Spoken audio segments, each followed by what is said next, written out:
Buenas noches, buenas noches. Estamos en una videomisión más en vivo del informativo El Pico del Águila, periodismo militante, periodismo sin capucha, las cosas como son. Pues vámonos rápidamente, amigos y amigas, porque en este juevesito 10 de julio de 2025, a ver si me da tiempo de platicarles y leerles un poco de 7 notas muy importantes que yo creo que vale la pena que nos tardemos un poquito más, aunque aclaro, voy a tratar de ser, ¿cómo se dice? Breve, conciso y preciso. Dice la jornada en su portada de hoy: aplaza Estados Unidos la imposición de sanciones a Vector, Intercam y Cibanco. Da prórroga de 45 días que vence el 4 de septiembre. Esto se refiere a que pues ya había Estados Unidos tomado una decisión en base a una acusación que no está aprobada a estos tres organismos financieros. Recordarán que tendrá como semana y media o 2 semanas que salió esta nota que acusaba de lavado de dinero, de practicar lavado de dinero, a Cibanco, a Intercam y a Vector. Vector, que se dice que es una financiera, es como una casa de bolsa, cuyo director o dueño es Alfonso Romo, quien estuvo como jefe de oficina, me parece que los primeros 2 años con Andrés Manuel López Obrador. Pues ahora dicen que aplaza a Estados Unidos las sanciones a Vector, a Intercap y a Cibanco. Y pues la presidenta Claudia Sheinbaum se lanza un comercial. Dice que eso fue porque ella tuvo que intervenir ante el gobierno de los Estados Unidos para que no se tomara una medida de estas. Si fue así, que no lo dudamos mucho, solo un poquito, pues creo que la presidenta debería de ser más cauta, ¿no? Porque pues no, está bien que la presidenta dijo en su momento que lo que había entre Cibanco, Intercam y Vector era una relación circulante y copiosa de efectivamente de recursos financieros con China, pero que eran a todas luces legales y que estaban publicados, ¿no? Entonces ahí la presidenta pues sí salió a darle el espaldarazo, a decir todas las transacciones que se han hecho entre estos tres organismos financieros mexicanos y la República de China, que es lo que hay, es un intercambio financiero en base a negocios legales, derechos y directos. Pero bueno, eso dice en la portada. Y luego hemos titulado a esta videomisión El pacto entre Morena y Enrique Peña Nieto. Dice, niega Sheinbaum pacto de impunidad con Peña, pide a la Fiscalía General de la República, la FGR, de Tortuguerz, aclarar denuncias. El sexenio pasado se sometió a consulta a juzgar a exmandatarios, pero no hubo votos suficientes, recuerda la presidenta. Un segundo tema que queremos, el primero es del pacto, del pacto entre Morena y el PRI, y Peña Nieto, perdón, corrijo. El segundo es el diferendo México-El Salvador por una avioneta que venía con cocaína. Omar García Harfuch, el secretario de Seguridad y Protección Ciudadana, de Seguridad, bueno, ahorita definimos bien, porque es la SSPC, la Secretaría de Seguridad y Protección Ciudadana, efectivamente. Omar García Harfuch informó que la aeronave procedía del país centroamericano. Nayib Bukele, que es el presidente de El Salvador, respondió que el señalamiento era falso y exigió una rectificación. Se arrestó a 3 connacionales que venían en esa avioneta con 427 kilos de droga, reportó el titular de la SSPC, o sea, Omar García Harfuch. Otra nota, esta fue la segunda. Una tercera nota es: asesta nuevo revés a Salinas Pliego con tribunales. En tribunales, más bien dicho, deberá pagar 3.500 millones de pesos.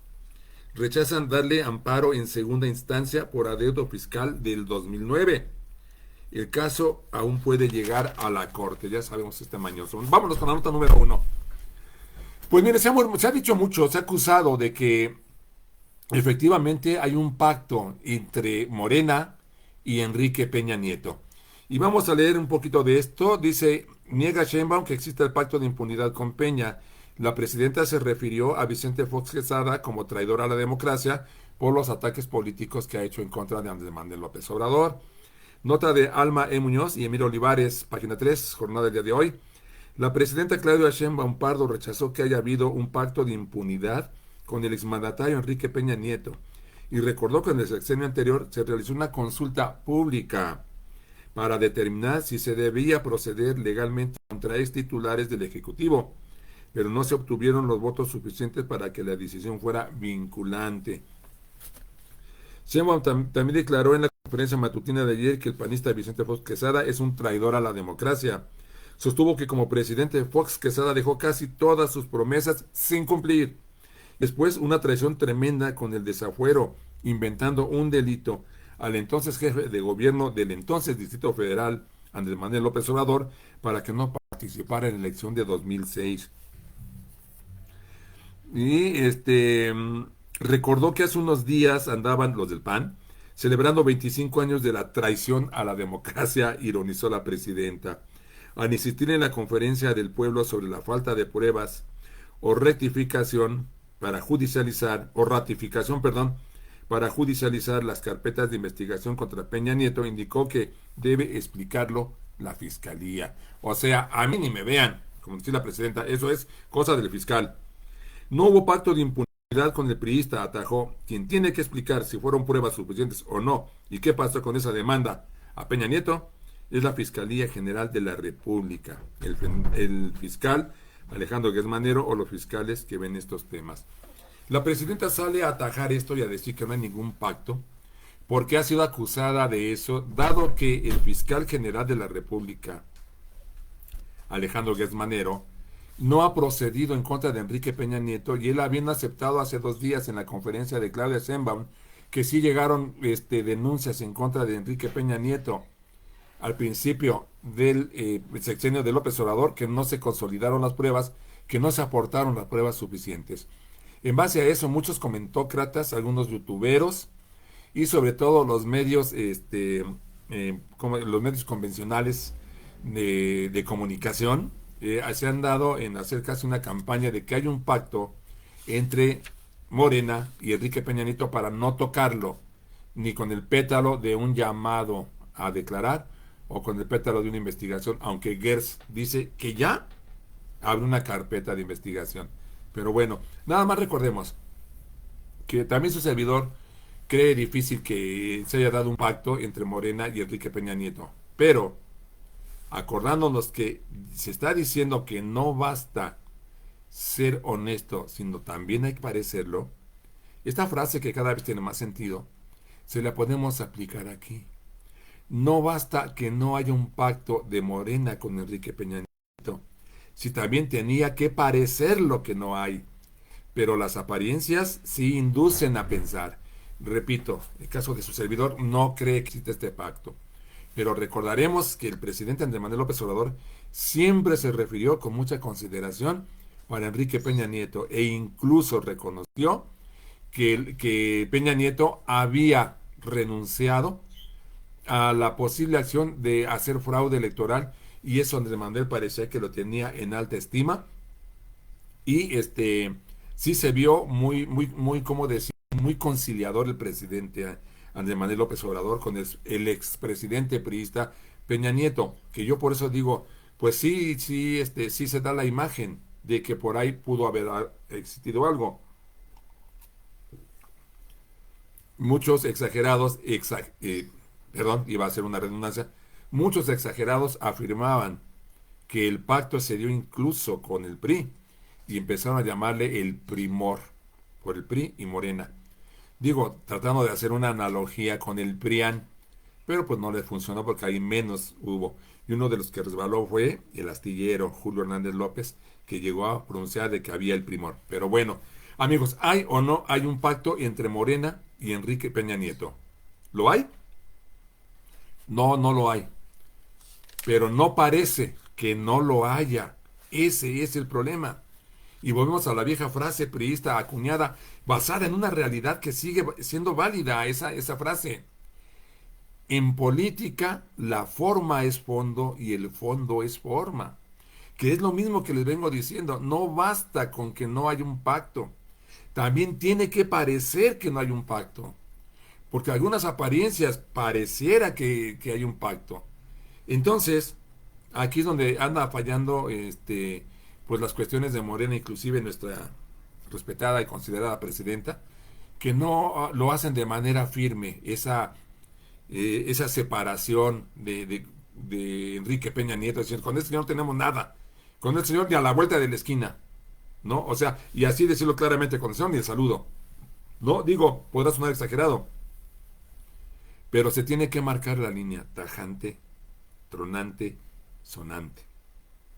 Porque sí se presta mucho para que los enemigos de la cuarta transformación estén haciendo estas acusaciones. Vámonos con la siguiente nota. La segunda nota, yo los adelanté. Ayer, en la videoedición de ayer, yo les decía que hay cosas que yo planteo, que yo digo, que yo pienso y que luego aparecen publicadas.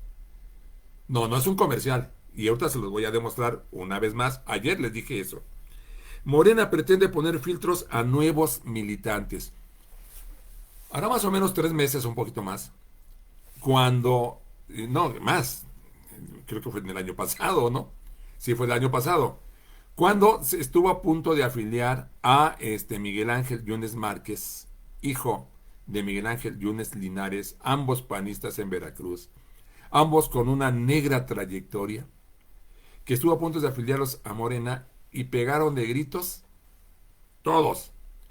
Y en primer lugar, la presidenta de Morena, Luisa María Alcalde, que habló de un proyecto de partido, no sé qué más, que lo pisotean en otros casos. Y también Rocío Nale, la gobernadora morenista veracruzana, a quien le concedo razón, pues ella sufrió los embates de la campaña sucia que le hicieron los Yunes. Bueno, yo les dije en aquella videoemisión, es que cómo es posible que con Yunes Márquez se pongan tanto los moños cuando él dio el voto decisivo para que se aprobara la reforma judicial y que hoy es una realidad.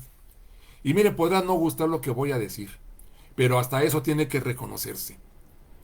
Que si no hubiera sido por ese voto de Miguel Ángel Yunes Márquez, ahorita no habría nueva Suprema Corte electa. No habría. Por eso sí fue chocante, fue chocoso, fue algo, no sé, que se pusieran tan payasos los de Morena en contra de los Yunes, que sí dejó un acto bueno, viniendo de lo peor, si ustedes quieren. ¿Qué le reportó en cambio el regreso de Sergio Mayer? Díganme, ese traidor, ¿qué de bueno le reportó a Morena? Este señor que se acaba de incorporar como director del metro, Adrián Rubalcaba, ¿qué de bueno le aportó a Morena? Y es un cochino igual que los Yunes. ¿Qué le aportó? Entonces a mí me parece una gran hipocresía que hay en Morena, que se pongan tan payasos, y le voy a decir mamucos, pero eso es a qué me refiero, que se pongan tan payasos y mamucos. Ay, no queremos a Yunes Márquez. Oye, pero dio voto decisivo, no importa, no lo queremos. Oye, pero Adrián Rubalcaba, que ha sido un cochino que no entregó cuentas claras cuando gobernó la Coajimalpa. Ah, no importa. Oye, pero es que, no importa. Oye, pero fíjate que están a Jorge Luis Lavalle Mauri, lo incorpora estando indiciado con un brazalete que no puede abandonar la ciudad por corrupción, recibir millonadas y repartirlas para la reforma, la mal llamada reforma energética de Peña Nieto en 2013. Jorge Luis Lavalle Mauri, esta señora, Laida Sansores, lo incorpora como secretario de Economía. Ah, no importa. ¿Cómo puedes explicarte estas? ¿Y qué le aporta Lavalle Mauri a Morena? Entonces nada más uso estos 3 parámetros. Este parámetro de 3 polos. Yunes Márquez, odiado, vituperado y efectivamente una negrísima trayectoria, pero deja algo bueno. El voto decisivo para que no solo la reforma judicial sea una realidad que va a cambiar para bien, la reforma judicial que se hizo a la Constitución, para bien todo el ámbito ciudadano. Eso dejó de bueno este señor repudiado. ¿Qué de bueno dejó Adrián Rubalcaba? Ha dejado nada. Es un cochino. ¿Qué de bueno va a dejar este señor Jorge Luis Lavalle Mauri, el novio de Laida, que está indiciado, está investigado, fue corrupto? ¿Qué de bueno le deja al partido? Esos son los 3 polos. Pero si quieren mencionamos también a Sergio Mayer. Traidorcete. 4 polos. Digo, no sean hipócritas los de Morena, no sean hipócritas, de veras que yo no sé, pero bueno, ahí le paro. Y yo les dije en esa videomisión, citando estos casos, ¿cómo es posible que a unos sí y a otros no? Y yo dije, yo propuse, debe abrirse un diálogo nacional con la base morenista participando y que se establezca un filtro para ver quién entra a Morena y quién no entra. O sea, yo lo dije. Se debe, y busquen el video, se debe convocar, porque es lo más razonable que tú puedes hacer como un militante de corazón. Cuando verdaderamente sientes este partido, hayas estado o no has estado como diputado, como jefe delegacional, para la gente de izquierda no nos importan los cargos verdaderamente. Entonces, esa gente es la que debe ser consultada. Que ahora que lo mencionan y vamos a leer un poquito de que ese Morena pretende poner filtros a nuevos militantes, pues, así como cierto pollillo, lo dije yo primero. Nada más lo menciono, no por un comercial ni por vanagloriarme, amigos, sino para que vean que es un sentido de muchos morenistas, yo no creo que yo sea el único, donde debe llamarse, no he leído la nota, por cierto, se los comento, y ahorita vemos, a lo mejor no coincide mucho en lo que yo he dicho anteriormente, pero insisto, debe llamarse a una discusión nacional donde no solo participen los diputaditos, los diputadotes, los senadores, los gobernadores, los presidentes municipales, no nada más ellos. Hay otra nota que quieren armar, quién sabe cuántos comités seccionales. ¿Saben para qué quieren armar los comités seccionales? Para que les jalen los votos a los pinches candidatos que se van a estar proponiendo en 2027 y en 2030. Para eso quieren los seccionales. Pues, señores, a veces es cierto, llamen a los seccionales para que discutan esto.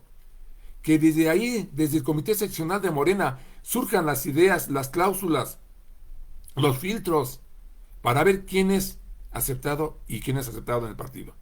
Vamos a leer la nota. Morena pretende aprobar y constituir una comisión nacional evaluadora de incorporaciones que funcione como filtro para nuevos militantes y que incluso investigue los antecedentes de miembros de otros partidos que pretendan adherirse, de admitirlos o no, a participar de una determinada manera. Se trata de un órgano colegiado en el que propone la dirigencia. Participarán, entre otros, la cúpula del partido, el presidente del Consejo Nacional y gobernador de Sonora, Arturo Durazo Montaño, y líderes morales del movimiento. Y como dice el clásico, ¿y la base militante, papá? ¿No la van a incluir? A lo mejor me estoy adelantando. Sigamos. Morena publicó la convocatoria a la 8ª sesión extraordinaria de su Consejo Nacional a realizar el 20 de julio en un hotel de lujo de Reforma, donde también buscará reinstalar su Consejo Consultivo, órgano partidista deshabilitado desde 2021 durante la dirigencia de Mario Delgado, situación que provocó una discusión entre él y Héctor Díaz Polanco en una sesión de consejo, según relataron los consejeros. Bueno, respecto a la comisión calificadora, la cúpula explicó en conferencia de prensa que será un órgano colegiado de evaluación de antecedentes de figuras públicas de otras fuerzas políticas destinadas al movimiento que pretenden afiliarse a Morena, como Pedro Aces, hijos, y que se reunirá cuando se reciban solicitud de nuevos militantes. Bueno, a ver, para no detenerme con esa nota, eso es lo que está proponiendo Morena. Según, ahora vamos a ver si verdaderamente lo cumple.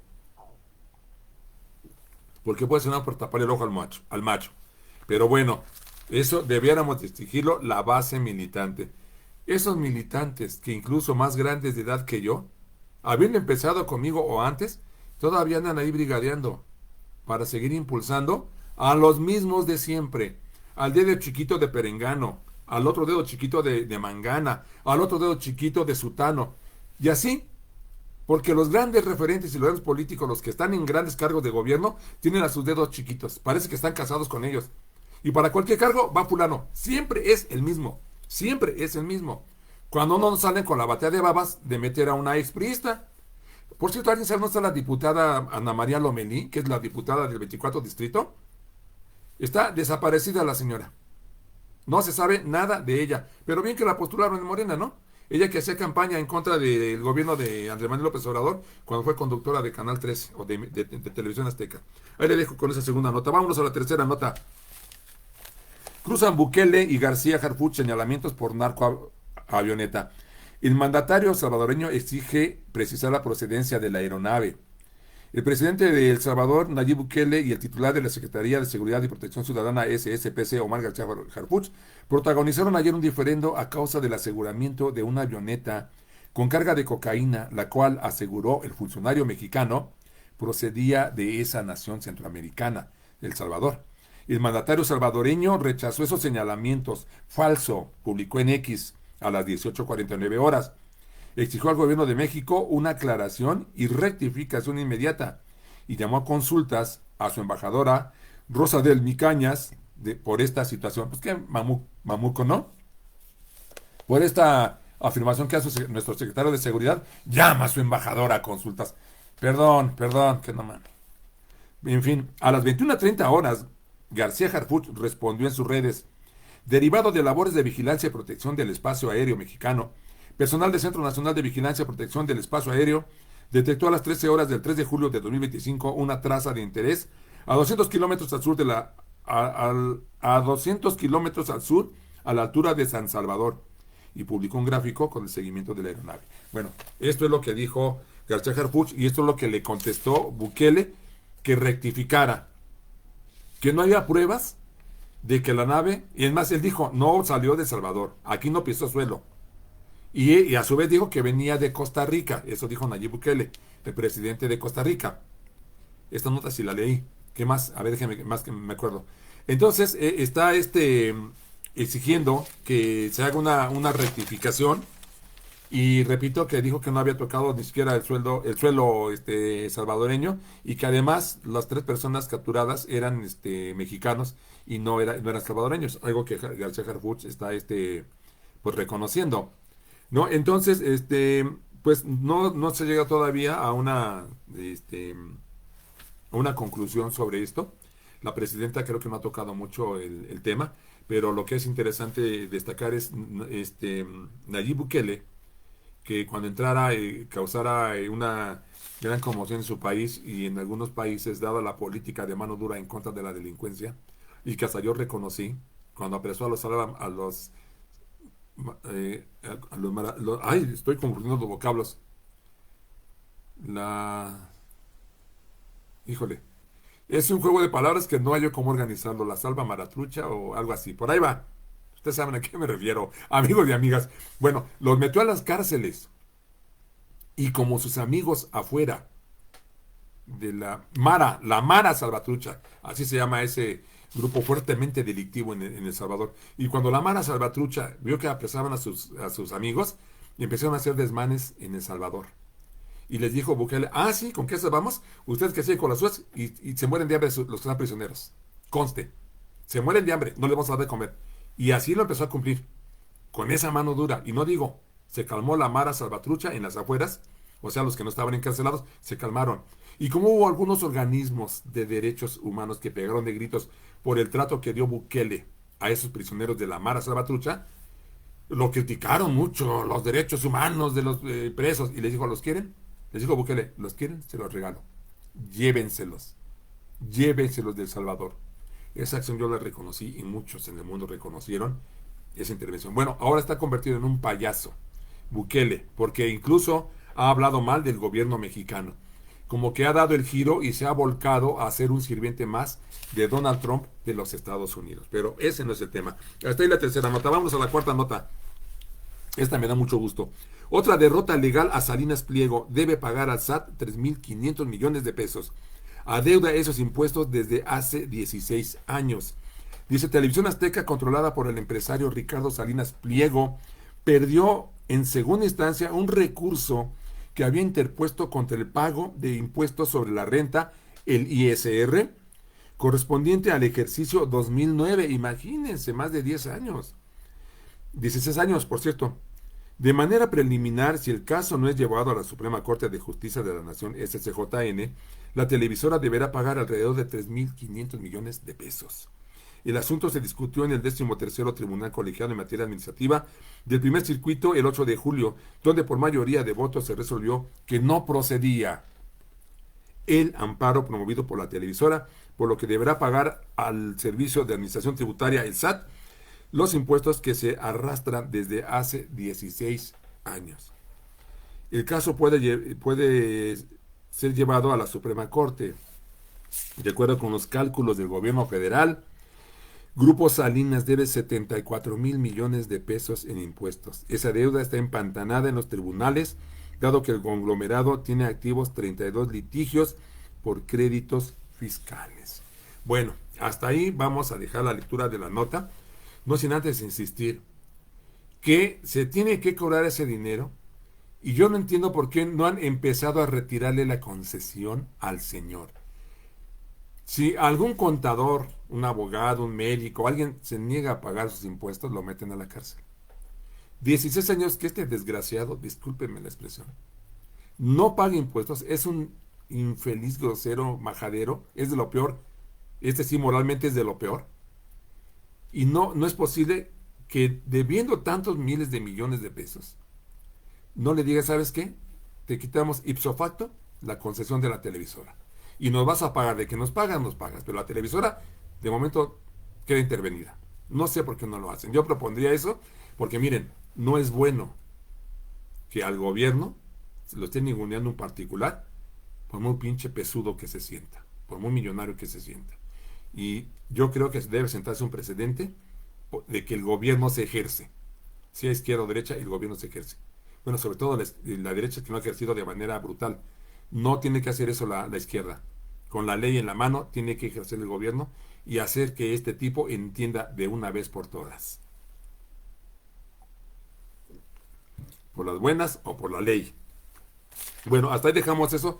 Nos da mucho gusto. Qué bueno que que haya perdido una demanda más. Vámonos a la cuarta nota.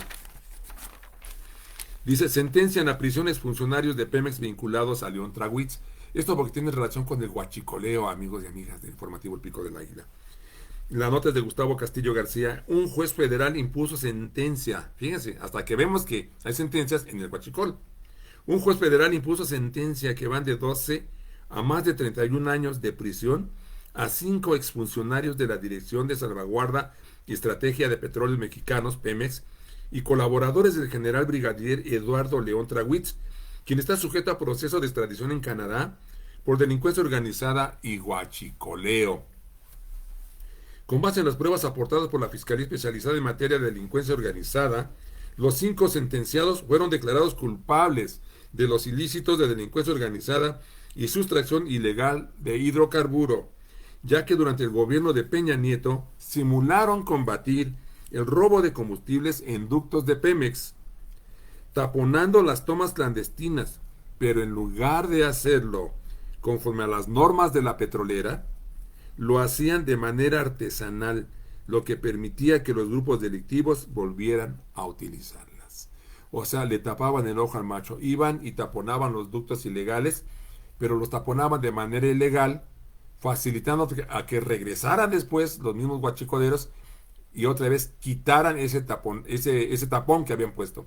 Y como dice, no taponaban o taponeaban de acuerdo a como lo estipula Pemex. O sea, Pemex debe tener precisamente un método de una envergadura fuerte para que no sea violado. Vamos a leerlo. Taponando las tomas clandestinas, pero en lugar de hacerlo conforme a normas de la petrolera, lo hacían de manera artesanal, lo que permitía que los grupos delictivos volvieran a utilizarlas. De eso acusó al general Trawitz, que se escapó a Canadá y está en trámite su extradición porque él era el jefe de la banda del huachicol. Un juez federal con sede en Almoloya de Juárez determinó que los 5 coacusados de Eduardo León Trawitz colaboraron en el robo de 2.194 millones de litros de hidrocarburos. Si estábamos diciendo ayer que van 70 millones de litros de hidrocarburo decomisados por la presidenta en lo que va de su sexenio, que van 10 meses. 70 millones que rescató el gobierno de la Cuarta Transformación. Durante Peña Nieto fueron 2.194 millones. Fíjense. Colaboraron en el robo de 2.194 millones de litros de hidrocarburos entre enero de 2015 y agosto de 2016, lo que generó un daño patrimonial de más de 25,000 millones de pesos. Un daño de más de 25,000 millones de pesos, el que se hayan robado 2.194 millones de litros de hidrocarburo durante el sexenio de Enrique Peña Nieto. Y nada se decía en aquel entonces del huachicol, ni siquiera la palabra existía de huachicol, ¿no? A ver. Vamos a ver ahí la tercera nota y vámonos a la cuarta nota. Vámonos a la quinta nota. Ahí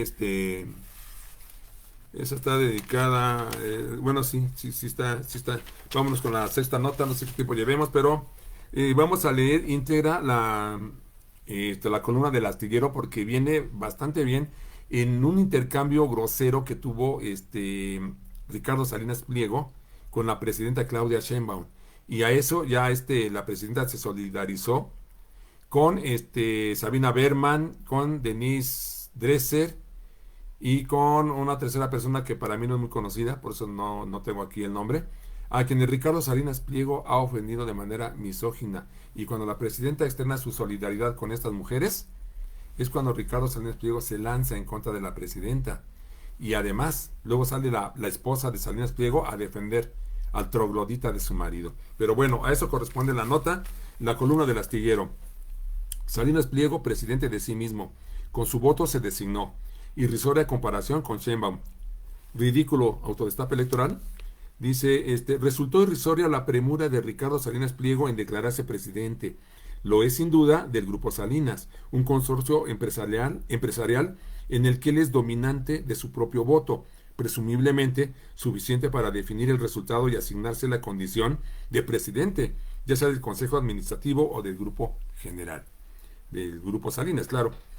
Presidente, pues, de sí mismo, de sus empresas y sus afanes, y de un ámbito privado, restringido y manipulable, a voluntad de dueño, pero nunca equiparable con la condición constitucional de presidente de la República, máximo cargo público que es electo por decenas de millones de personas y que debe buscar no el lucro, sino el genuino servicio a la colectividad sin abonos chiquitos, ni vocabularios, ni vocación de agiotismo.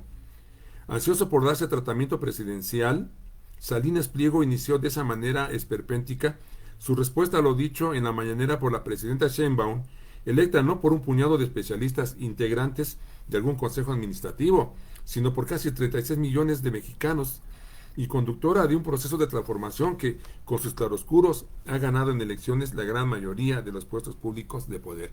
Vaya, hasta que dice algo amable y verdadero Julio Astillero López de la Cuarta Transformación. Dice, citando a Salinas, hoy me obliga de nuevo a responderle de presidente a presidente. Oigan a este infeliz, óiganlo. Se quiere situar, es lo que está criticándole Julio Hernández López. De presidente a presidente. Pinche presidencillo de un consejillo administrador de su pinche televisora robada. Se quiere equiparar con la presidencia nacional del país. De veras, qué poca abuela. Hoy me obliga de nuevo a responderle de presidente a presidente, postuló el empresario, que para hacerse de lo que luego sería Televisión Azteca, recibe un préstamo a palabra de casi 29 millones de dólares de Raúl, el siniestro hermano de Carlos Salinas de Gortari, que le asignó en mi visión. Esto yo ya lo traté hace poco, recordarán. El texto de Don Tío Richie, presidente Triple R, es un alegato diseñado para constituirse en sitial como víctima y no como victimario, mismo que se pinta como un personaje perseguido por poderes malvados que le endilgan conductas empresariales gandallísimas y posteos personales obscenos y misóginos, cuando lo único que él desea en el mundo y en la sucursal México Electra, Itálica, entre otras marcas, es que reine la libertad de enriquecimiento individual salvaje a costa de la colectividad y que vuelvan los poderes y que vuelvan al poder, eso sí, los gobiernícolas buenos para que tantos negocios y contratos le concedieron, priistas, panistas, y que no insistían injustamente en cobrar impuestos, y conexos hasta por 74 mil millones de pesos.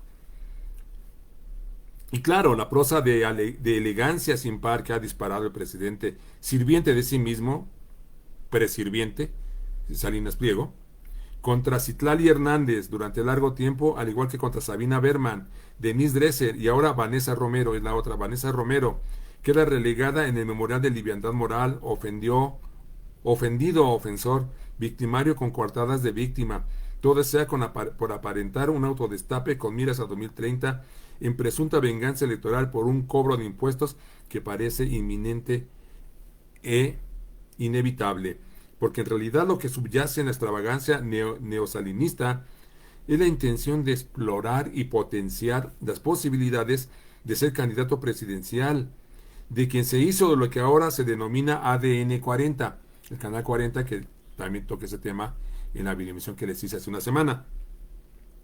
Salinas Pliego trata de convertirse en abanderado de la decadente oposición mexicana y de la corriente mileísta trompista con ramificaciones en México, el neocristero Eduardo Verástegui como enlace, con la bandera de perseguido político y fiscal de damnificado y mártir a causa de la 4T, con el respaldo de sus concesiones televisivas convertidas en voceros de campaña y desahogo de resentimientos. Bueno, hoy sí estuvo muy irónico con quien lo merecía Julio Hernández López. A ver si encuentro la séptima nota, pero si no ya por ahí le dejaríamos, amigos del informativo El Pico del Águila. Pero sí es una nota que me pareció importante porque dije, no, esta sí tiene que ser la séptima nota. Y con esa estaríamos cerrando, pero parece que no la encuentro. Es importante que estemos siguiendo esta panorámica sobre las noticias de hoy. Ah, aquí está. Y esta la empecé a leer y no la terminé. La Suprema Corte de Justicia de la Nación ordena a Sansores borrar un programa en el que difundió supuesta plática de Monreal y Alito. Recordarán, aquí ya lo leí, no la acabé la nota, pero que en 2022 Laida Sansores en el martes del Jaguar sacó unas capturas de WhatsApp donde se ponían de acuerdo Ricardo Monreal, que verdaderamente es un traidor embosado, con Alito Moreno para que le ayudara a ganar la gubernatura a su hermano de Ricardo Monreal, la gubernatura de Zacatecas. A cambio, Monreal se comprometía a librarlo de la persecución, de la acusación de corrupción en que estaba metido y ya iba a ser investigado firmemente Alito Moreno. Eso que publicó en el martes de Jaguar ordena a la Corte, qué raro, ¿verdad?, que Laida Sansores baje ese contenido. La gobernadora de Campeche, Laida Sansores, tendrá que eliminar el contenido que difundió en su programa el martes de Jaguar, donde exhibió una conversación privada, pláticas en WhatsApp, entre el entonces senador Ricardo Monreal y el presidente nacional del PRI, Alejandro Moreno Alito, en la que presuntamente pactaron trabajar juntos para ganar la gubernatura de Zacatecas en 2021. Ayer la primera sala de la Suprema Corte de Justicia de la Nación, SCJN, todavía a cargo de Nueva Piña, otorgó un amparo a la ahora diputado federal Ricardo Monreal para que ese contenido sea removido, pues aunque el tema podría ser de interés público, la gobernadora no verificó los hechos de forma razonable. Por unanimidad, la primera sala concedió el amparo que ya había otorgado un juez, pero que fue impugnado por la gobernadora Sansores. El programa se transmitió el 25 de octubre de 2022, en el que difundió conversaciones de WhatsApp entre Alito y Monreal. El actual diputado federal de Morena, o sea Monreal, presentó una denuncia en la Fiscalía General de la República por la intervención ilegal de comunicación privadas y también presentó una demanda de amparo para que se ordenara eliminar el contenido del programa difundido. A raíz de la difusión de esos chats, Monreal ofreció a Alito, fíjense, a raíz de la difusión de esos chats, Monreal ofreció a Alito defenderlo por la investigación que la FGR realizó en su contra, lo cual motivó que Sansores San Román acusara al exgobernador de Zacatecas, a Monreal, de traidor, desleal y de traficar con la justicia. Tenía razón esta señora que ya perdió la cabeza por el novio panista, pero tenía razón. El proyecto de la ministra Ríos Farjat, que fue la que le concedió el amparo, propuso conceder el amparo a Ricardo Monreal, y así se aprobó. El proyecto de la ministra Ríos Farjat subraya que la difusión de la información y opiniones de la gobernadora sí tienen el alcance de afectar los derechos de privacidad y el honor del senador Ricardo Monreal, quien aun cuando debe tener una mayor tolerancia ante las expresiones de otras personas que otras personas realizan sobre él, ese umbral no llega al extremo de permitir que se difunda información que podría haber obtenido de forma ilícita. El amparo no protege a Monreal de futuras opiniones de la gobernadora Laida Sansores. O sea, aquí la orden es baja ese contenido, porque según la decisión de la primera sala de la Suprema Corte, no se demostraron las pruebas de que fuera real este intercambio de contubernio, este acuerdo de contubernio, o más bien dicho, este contubernio para librar a Alito de la investigación que le hacía sobre él la FGR, y a cambio las huestes priistas de Alito Moreno en Zacatecas apoyarían al hermano de Ricardo Monreal, que finalmente sí llegó en 2021 a la gubernatura de Zacatecas. Pues amigos, estas fueron las 7 notas que quería yo platicarles hoy en este juevesito, y ya mañana tenemos el fin de semana. Pero bueno, hay que estar pendientes de esto, amigos y amigas del informativo El Pico del Águila, periodismo sin capucha, periodismo militante. Y vamos a seguir tratando las cosas como son. Su amigo y servidor Silvano Ángeles Barrón, comunicólogo, y estaremos en contacto en los próximos días. Buenas noches y descansen.